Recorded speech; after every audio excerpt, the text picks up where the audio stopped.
Bonjour chers élèves, merci pour votre aimable présence. Nous nous retrouvons aujourd'hui pour une nouvelle séquence. Notre séquence porte sur les lois de composition interne. Loi de composition interne. Loi de composition interne. Je vous invite à présent à apprêter vos cahiers et vos stylos pour prendre bonne note.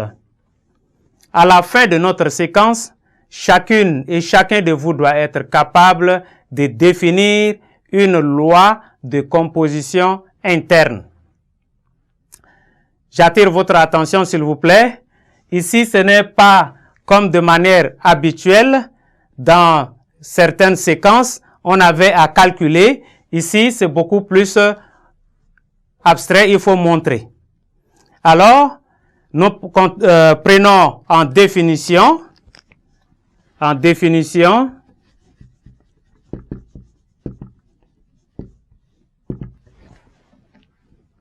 nous prenons soit E, un ensemble non vide. Grand E, un ensemble non vide. On appelle la loi de composition interne sur l'ensemble E, toute application définie de E croix E dans E. Donc, toute application, je peux nommer étoile, ou bien je peux nommer plus, je peux nommer truc, etc. définie de E dans E vers E.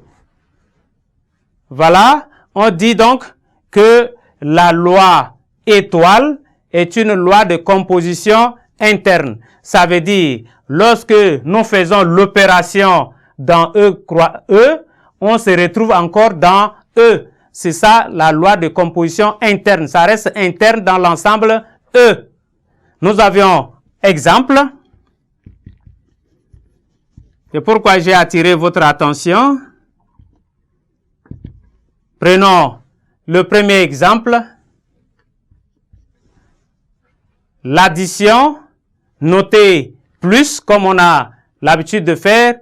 L'addition, notée plus, est une loi de composition interne dans l'ensemble N, dans l'ensemble N étoile, dans l'ensemble Z, dans l'ensemble Q et dans l'ensemble R, mais pas dans l'ensemble Q étoile, Z étoile et R étoile. Je m'explique. On disait que cette loi est une loi de composition interne dans N étoile, dans Z, dans Q et aussi dans R. Loi de composition interne. Je m'explique. Si nous prenons la loi étoile, définie de N croix N, dans N, est-ce que, en prenant, on a dit l'addition, n'est-ce pas? Nous venons de parler de l'addition. En prenant deux éléments dans l'ensemble N, si nous prenons 1 et 2, on fait la somme, n'est-ce pas? La somme. Donc, on a 1 plus 2. 1 plus 2 est égal à 3. 3 est un entier naturel. C'est pourquoi on dit la loi plus, la loi d'addition, est une loi de composition interne dans N. Et dans N étoile, c'est la même chose. Non, N étoile, ça veut dire N privé de 0. Donc, c'est ce que nous avions fait ici en prenant 1 et 2. On peut prendre aussi 0 avec 2. 0 plus 2, ça fait 2, et 2 est bien un entier naturel. Deuxième exemple. Deuxième exemple. Le produit noté multiplication est une loi de composition interne dans N étoile, dans Z, et dans Q et dans R. De la même manière, nous avions la multiplication. Si nous prenons cette fois-ci dans Z, croix Z, vers Z. Bien, nous allons multiplier. Je prends cette fois-ci moins 2 et 3. Moins 2 et 3. Moins 2 appartient à Z. 3 appartient aussi à Z. Lorsque nous multiplions moins 2 fois 3, ce qui donne moins 6. Et moins 6 est bel et bien un entier relatif. Ce qui montre ici que la loi de multiplication est une loi de composition interne dans Z. Donc vous pouvez aussi montrer avec les autres exercices sous forme d'exercice d'application. On définit l'ensemble Z fois valeur absolue de racine de 2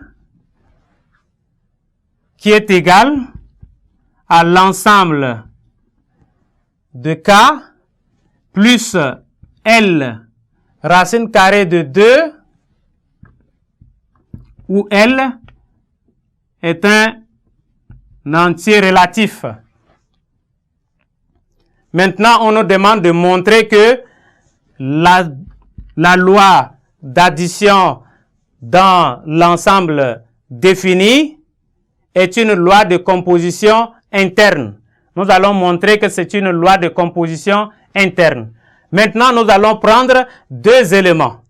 Tout à l'heure, ici, c'était avec des chiffres que nous maîtrisons depuis primaire. Mais cette fois-ci, nous prenons des nombres. Si nous prenons K plus L racine de 2 comme premier élément, et nous pouvons prendre aussi X plus Y racine de 2 comme deuxième élément. Ce sont des éléments de l'ensemble Z fois la valeur absolue de racine de 2.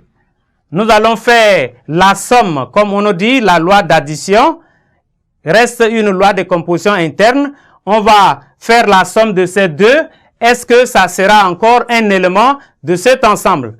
Nous avions ici K plus L racine de 2 plus X plus Y racine de 2 égale ce qui va donner K plus X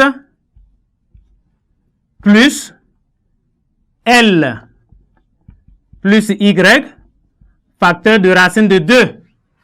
Voilà. Et donc, si on a K qui est élément de Z, L qui est élément de Z, Y, X qui sont des éléments de Z, alors on a vu déjà la somme, comme l'addition est une loi de composition interne dans Z, donc ça c'est un élément de Z, ça aussi c'est un élément de Z, et donc nous avions la forme qui donne ici la forme des éléments de Z, valeur absolue de racine de 2. D'où on dit que